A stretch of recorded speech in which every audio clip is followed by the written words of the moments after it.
Thailand से आ रहे थे और उनके पास करीब 800 ग्राम का गांजा था और बहुत ही एक नायाब तरीके से उन्होंने छुपा रखा था एक चाय के डिब्बे में।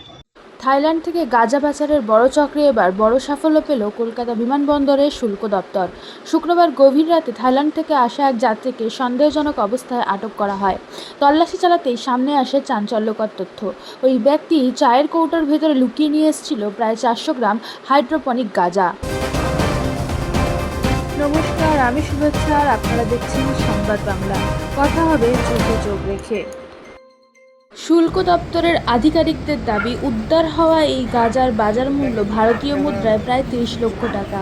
প্রাথমিক জিজ্ঞাসাবাদে জানা গেছে, থাইল্যান্ডে এই ধরনের গাঁজা খুব কম দামে পাওয়া যায়, কিন্তু ভারতে এর চাহিদা এবং দাম অনেক বেশি।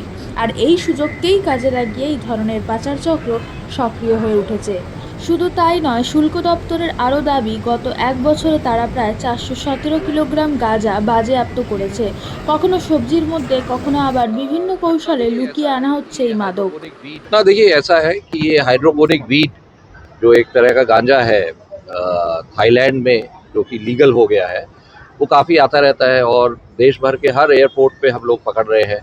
कल रात को भी हमने एक पैसेंजर को पकड़ा और तकरीबन पिछले साल में अगर देखें तो 417 किलो हमने ये इस प्रकार के गांजा को हमने एयरपोर्ट पे, कलकत्ता एयरपोर्ट पे ही सीज किया है 417 किलो।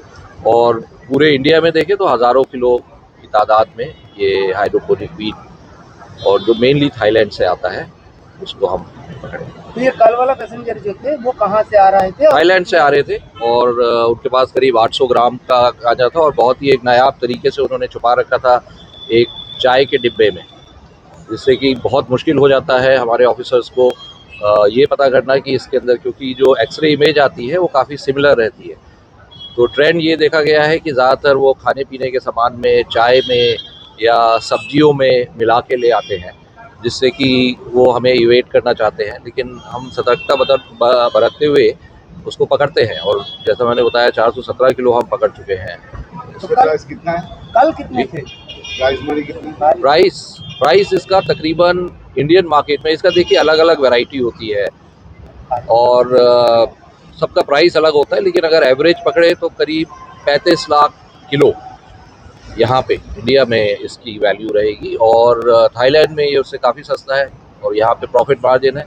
और ज़्यादातर हमने देखा है कि जो लोग लेके आ रहे हैं वो कैरियर्स हैं, वो खुद अपने यूज़ के लिए नहीं ला रहे हैं, वो कैरियर्स हैं जिनको भेजा गया है कि आप लेके आइए और यहाँ पे एक प्रॉफिट मार्जिन काफ़ी होता है उसमें। तो कल कितने 800 ग्राम 800 ग्राम उसका प्राइस क्या है? तो 35 लाख किलो का रेट है, तो उसके साथ आप लगा लीजिए।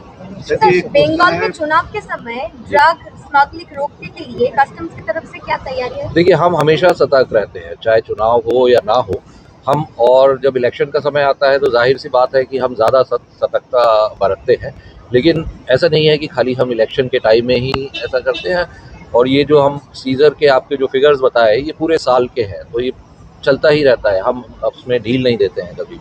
कुछ दिन पहले पुलिस ने, विराटनगर पुलिस ने एक प्रेस कॉन्फ्रेंस कहा और उन्होंने उस प्रेस कॉन्फ्रेंस के दौरान गोल्ड दिखाया जो सीज किया नाका चेकिंग में, और वो जो जिसके पास से वो रिकवरी हुआ था वो बाहर से आए थे, तो वो गोल्ड अंदर से निकला। तो इस बारे में आप क्या कहेंगे, किस तरह ये निकला? ये जो हमारे एयरपोर्ट्स है यहाँ पे, ये तो जो हम बात कर रहे थे गांजा की कर रहे थे, बहुत सारी कमोडिटीज़ होती है जो लोग स्मगल करने की कोशिश करते हैं। गोल्ड के भी हमने काफ़ी सीजर किए, अभी एग्जैक्ट फिगर्स तो नहीं है, लेकिन जिस आइटम पे भी प्रॉफिट मार्जिन ज़्यादा होता है वो लोग स्मगल करने की कोशिश करते हैं। और हम अपनी तरफ से पूरी सतर्कता बरतते हुए हर किस्म के, यहाँ पे अगर आप देखें तो अभी परसों हमने कुछ जिंदा जानवरों को भी स्मगल करते हुए थाईलैंड से पकड़ा है, कुछ बंदर और कछुए जो हमने पकड़ा।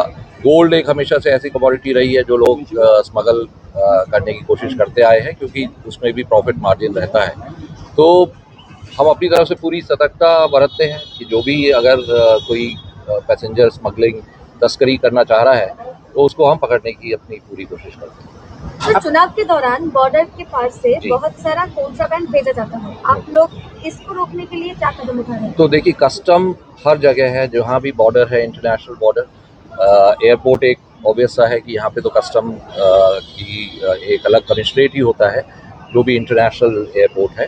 और जो लैंड बॉर्डर्स हैं हमारे, वहाँ पे भी हमारी फॉर्मेशन है, जैसे बंगाल की बात करें तो हमारा जो फॉर्मेशन वेस्ट बंगाल का है उसका बांग्लादेश, भूटान, नेपाल और कुछ हिस्सा हमारा जो कमिश्नरेट का जुडिक्शन है वो चाइना के साथ भी है, सिक्किम में। तो हर बॉर्डर पे हमारे प्रिवेंटिव यूनिट्स हैं, तो वहाँ पे भी हम केस बनाते रहते हैं, रेगुलर केस लैंड बॉर्डर पे भी बनते रहते हैं।